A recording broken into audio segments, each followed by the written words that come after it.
अगर आप सप्लाई और डिमांड को मास्टर कर लेते हैं तो चार्ट्स देखने का आपका नजरिया हमेशा के लिए बदल जाएगा। इससे आप सिर्फ प्रॉफिट ही नहीं बल्कि बड़े बड़े प्रॉफिट भी कमा सकते हैं। इस वीडियो में हम आपको यह सब चीजें बताने वाले हैं। अगर आप सप्लाई और डिमांड को सच में मास्टर करना चाहते हैं तो मेरा आपसे एक रिक्वेस्ट है कि वीडियो के किसी भी पार्ट को स्किप न करें। इस पूरे वीडियो में हम आपको बताएंगे कि सप्लाई और डिमांड क्या होता है, आपको इसे क्यों ट्रेड करना चाहिए, आप कैसे चार्ट्स पर सप्लाई और डिमांड जोन को ड्रॉ कर सकते हैं और फाइनली आप इसे कैसे ट्रेड कर सकते हैं, एंट्री कैसे लेनी है और एग्जिट कैसे करना है। वीडियो के अंत में मैं आपके साथ मेरा खुद का तरीका शेयर करूंगा जिससे मैं सप्लाई और डिमांड को ट्रेड करता हूं, ताकि आप जान सकें कि मेरी स्ट्रेटजी क्या है। तो चलिए वीडियो शुरू करते हैं, जहां सबसे पहले हम basics of supply and demand जानेंगे। सप्लाई और डिमांड क्या है? बेसिकली सप्लाई और डिमांड एक एग्रेसिव सेलिंग और एग्रेसिव बाइंग होती है, बस इतना ही। एग्रेसिव बाइंग और एग्रेसिव सेलिंग हमें बताती है कि बड़े लोग या बिग बॉयज कहां पर मार्केट में इंटर कर रहे हैं और कहां से एग्जिट कर रहे हैं, और बिग बॉयज प्राइस को किस डायरेक्शन में पुश कर रहे हैं। कैंडलस्टिक पैटर्न को ध्यान से देखो। ये बड़े रेड कैंडल हमें बताते हैं कि यहां पर एग्रेसिव सेलिंग हुई है, यानी कि यहां बड़े वॉल्यूम्स और बड़े मोमेंटम शामिल हैं मार्केट को नीचे लाने में। अब नेक्स्ट चार्ट पर ध्यान दें। आप यहां देख सकते हैं कि यहां पर एग्रेसिव बाइंग हुई है, जिसका मतलब है कि बिग बॉयज बड़े वॉल्यूम और बड़े मोमेंटम के साथ प्राइस को ऊपर ले जा रहे हैं। इन्हीं दोनों चीजों को आपको देखना चाहिए जब आप सप्लाई और डिमांड को ट्रेड कर रहे होते हैं, क्योंकि ऐसे मोमेंटम हमें बताता है कि स्मार्ट मनी कहां पर मार्केट में एंटर कर रही है, मार्केट को किस डायरेक्शन में ले जा रही है और मार्केट से कहां पर एग्जिट कर रही है। और अगर आप छोटे छोटे कैंडलस्टिक्स को देखते हैं तो इसे सप्लाई और डिमांड एरिया नहीं समझना चाहिए। ये सारे स्मॉल कैंडल मार्केट के छोटे छोटे क्यूट बेबीज हैं, और ऐसे कैंडल के साथ न तो ज्यादा वॉल्यूम होता है और न ही मोमेंटम। आपको सप्लाई और डिमांड क्यों ट्रेड करना चाहिए? पहले मैं आपको बताना चाहता हूं कि मैं सप्लाई और डिमांड को क्यों ट्रेड करता हूं। हम उन लोगों के साथ ट्रेड करना चाहते हैं जिनके पास बहुत सारा पैसा है, जिसे हम स्टॉक मार्केट की भाषा में स्मार्ट मनी कहते हैं, और मैं भी बिग बॉयज स्मार्ट मनी को फॉलो करके प्रॉफिट बनाना चाहता हूं। सबसे अच्छा तरीका जिससे आप पहचान सकते हैं कि मार्केट में स्मार्ट मनी कब इंटर कर रही है और कब एग्जिट कर रही है, वह है चार्ट्स पर सप्लाई और डिमांड जोन को पहचानना। जब मार्केट में प्राइस बड़े बड़े रेड कैंडल्स बनाते हुए नीचे की ओर जाती है, उसे हम सप्लाई जोन कहते हैं, और जिस लेवल से प्राइस बड़े बड़े ग्रीन कैंडल बनाकर ऊपर की ओर बढ़ती है, उसे हम डिमांड जोन कहते हैं। हम सिर्फ चार्ट पर बड़े मोमेंटम वाले कैंडल्स को देखेंगे जो हमें बताते हैं कि बिग बॉयज या फिर स्मार्ट मनी मार्केट में प्रवेश कर चुकी है। इस बात को हमेशा याद रखें कि हम रिटेल ट्रेडर्स हैं और मार्केट के बड़े प्लेयर्स के मुकाबले हमारे पास बहुत कम पैसे होते हैं। इन बड़े प्लेयर्स के पास 500 करोड़, 1000 करोड़, 2000 करोड़ जैसी बड़ी रकम होती है।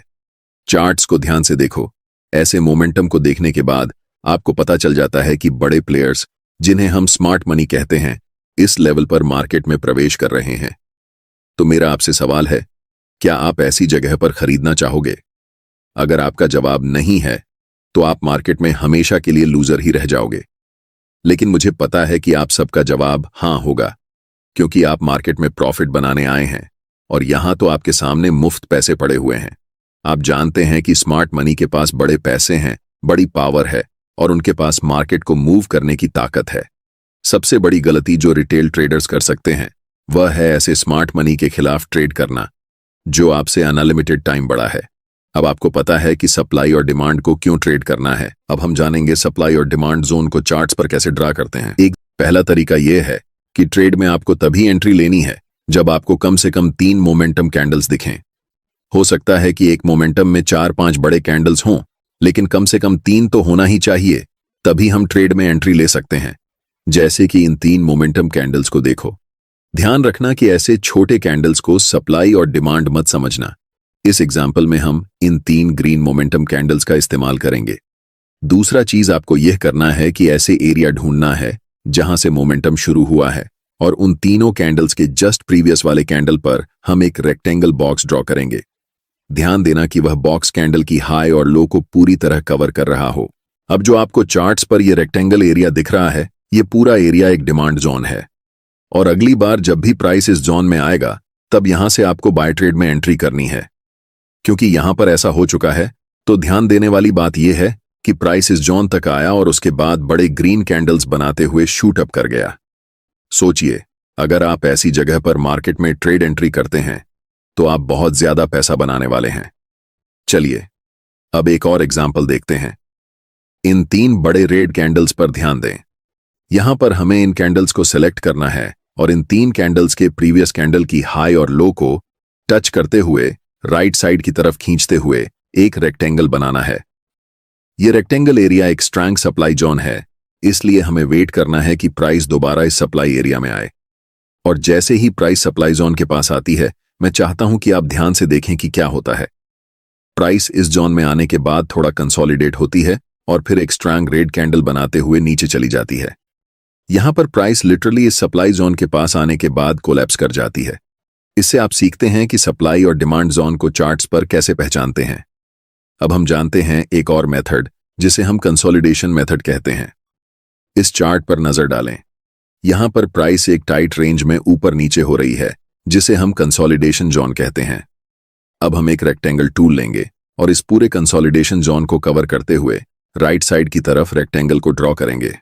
ध्यान से देखिए कि प्राइस इसके बाद क्या करती है। प्राइस इस कंसोलिडेशन जोन को तोड़ने के बाद रीसेट के लिए ऊपर जाती है और जैसे ही वह रेक्टेंगल बॉक्स को टच करती है, प्राइस वहां से नीचे की तरफ आने लगती है।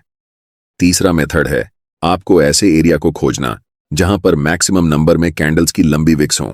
चार्ट्स पर विक्स का बनना हमें बताता है कि प्राइस उस लेवल से रिजेक्ट हो रही है और ऐसे लेवल को मार्केट में रिजेक्शन लेवल कहा जाता है। जहां पर मल्टीपल लॉन्ग विक्स वाले कैंडल्स बने हुए हैं, वहां क्या करेंगे कि रेक्टेंगल टूल सेलेक्ट करके इस पूरे विक्स वाले कैंडल्स को कवर करते हुए रेक्टेंगल बॉक्स को राइट साइड की तरफ खींचेंगे। आपको दिखेगा कि अगली बार जब प्राइस इस लेवल पर आई तो प्राइस यहां से बड़े बड़े ग्रीन कैंडल्स बनाते हुए शूट अप कर गई। इसे हम कह सकते हैं कि यह एक बहुत ही स्ट्रॉन्ग डिमांड जोन है। अब हम पूरे यकीन के साथ कह सकते हैं कि आप सप्लाई और डिमांड जोन को चार्ट्स पर पहचानना सीख चुके हैं। इसके बाद यह बेहद जरूरी है कि आप ये जानें कि आप इसे कैसे ट्रेड करेंगे। इस चार्ट में हमने 3 बड़े ग्रीन मोमेंटम कैंडल्स को पहचान लिया है। अब हम उनके हाई और लो को कवर करते हुए राइट साइड तक एक रेक्टेंगल जोन बनाएंगे और आपका डिमांड जोन तैयार हो जाएगा। अब हम वेट करेंगे कि कब प्राइस वापस इस डिमांड जोन में आएगी। ट्रेड में एंट्री करने के लिए आपके पास 2 सबसे ज्यादा उपयोग किए जाने वाले तरीके हैं। पहला तरीका है कि आप एक बाय लिमिट ऑर्डर प्लेस कर सकते हैं, ताकि जब भी प्राइस इस डिमांड जोन में आए तो ऑटोमेटिकली बाय ट्रेड में एंट्री हो सके। दूसरा तरीका यह है कि आप मैन्युअल बाय ऑर्डर लगा सकते हैं जब प्राइस इस लेवल पर आती है। हम ज्यादातर दूसरे तरीके को ही प्रेफर करते हैं, क्योंकि याद रखना चाहिए कि डिमांड जोन कितना भी स्ट्रांग क्यों ना हो, हमेशा यह चांस रहता है कि प्राइस उस लेवल को ब्रेक कर दे। अब हम वेट कर रहे हैं कि कब प्राइस इस डिमांड जोन के पास वापस आएगी। जैसे ही प्राइस इस डिमांड जोन के पास आती है या फिर उसे टच करती है, आपको तुरंत मार्केट में एंट्री नहीं लेना है। पहले मार्केट को कंफर्मेशन देने दो कि अब मार्केट ऊपर जाने वाली है।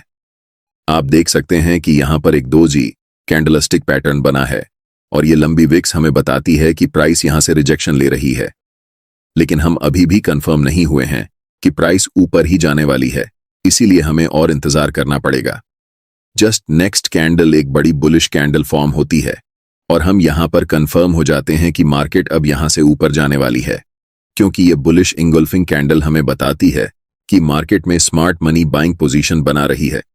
और आप जानते हैं कि स्मार्ट मनी की एंट्री के बाद प्राइस सुपरफास्ट स्पीड से ऊपर जाने वाली है। हम यहां मार्केट में एंट्री लेंगे जिसमें हमारा स्टॉप लॉस स्विंग लो के नीचे होगा। अगर आप ज्यादा सेफ रहना चाहते हैं तो आप अपना स्टॉप लॉस बिल्कुल इस डिमांड जोन के नीचे रख सकते हैं। अगर हम टारगेट की बात करें तो ऊपरी लेवल पर प्रीवियस कुछ कैंडल्स को देखें। यहां पर 3 लगातार रेड कैंडल्स बनी हैं और उनके जस्ट प्रीवियस कैंडल एक लॉन्ग विक्स रिजेक्शन कैंडल है, जिससे हम कंफर्म हो जाते हैं कि यह लेवल एक सप्लाई जोन है। इसीलिए जब प्राइस इस लेवल को टच करेगी, हम अपना प्रॉफिट यहां बुक करेंगे। जब एक बार कोई सप्लाई या डिमांड जोन प्राइस का रिस्पेक्ट नहीं करता है, तो आपको पहले से ड्रॉ किए हुए रेक्टेंगल को डिलीट करना है और फिर नए सप्लाई और डिमांड जोन को चार्ट्स पर ड्रॉ करना है। अगर कोई नया सप्लाई या डिमांड जोन नहीं दिख रहा है तो हम मार्केट में वेट करेंगे।